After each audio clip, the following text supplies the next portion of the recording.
সূরা ফাতিহা ৫০০ বার পাঠ করলে কি হয়? সূরা ফাতিহা ৪১ বার পাঠ করলে কি হয়? সূরা ফাতিহা ৪০ বার পাঠ করলে কি হয়? সূরা ফাতিহা ২১ বার পাঠ করলে কি হয়? সূরা ফাতিহা ৭ বার পাঠ করলে কি হয়? সূরা ফাতিহা ৩ বার পাঠ করলে কি হয়? আপনি জানলে অবাক হয়ে যাবেন। পবিত্র কোরআনুল কারীমের মধ্যে ১১৪টি সূরা রয়েছে। এর মধ্যে সর্বপ্রথম সূরাটি হলো সূরা ফাতিহা।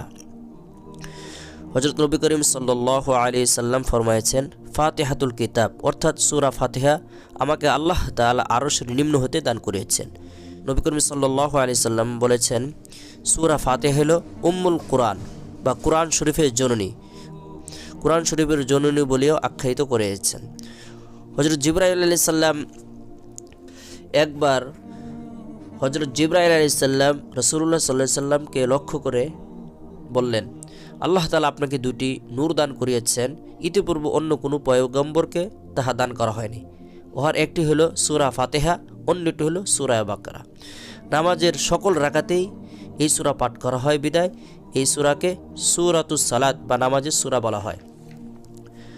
রাসূলুল্লাহ সাল্লাল্লাহু আলাইহি সাল্লাম আরও ইরশাদ করিয়েছেন, যাহার হাতে আমার প্রাণ, আমি তার শপথ করে বলছি, সূরা ফাতিহার মতো কোনো সূরা তাওরাত, ইনজিল, জাবুর এবং স্বয়ং কোরআনের মধ্যেও নেই। সুবহানাল্লাহ।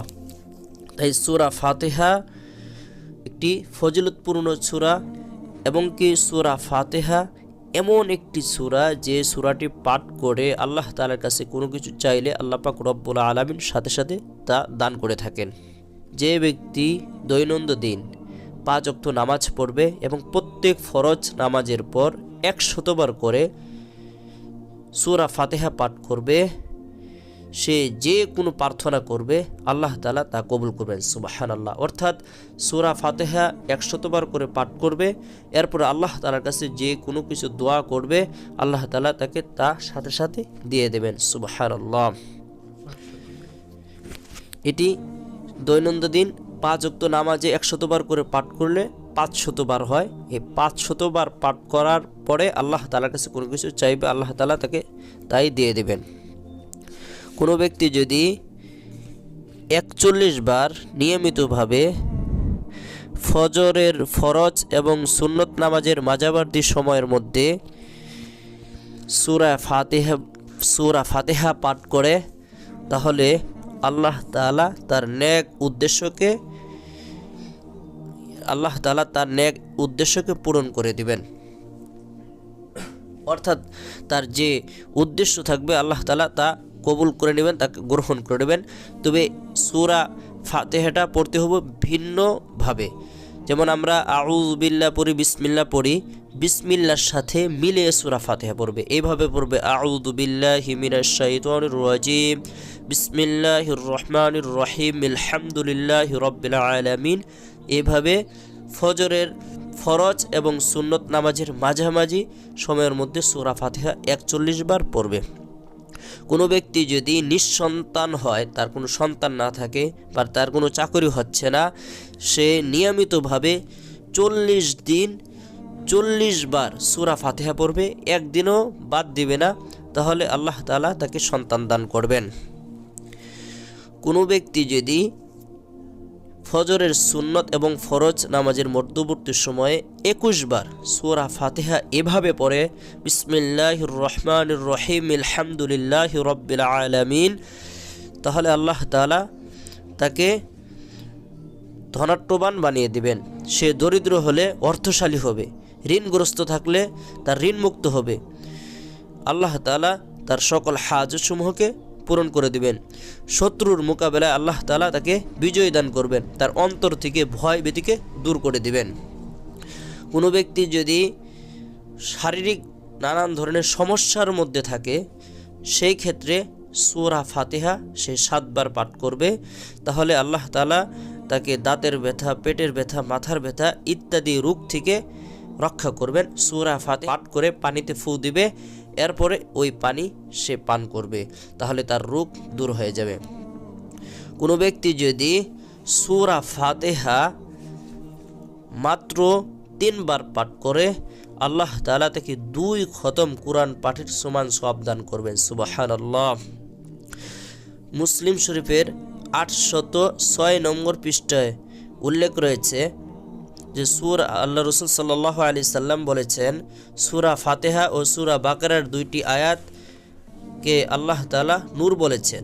কিয়ামতের দিন এই 2টি নূর পাঠকারীর আগে আগে চলতে থাকবে। সুবহানাল্লাহ।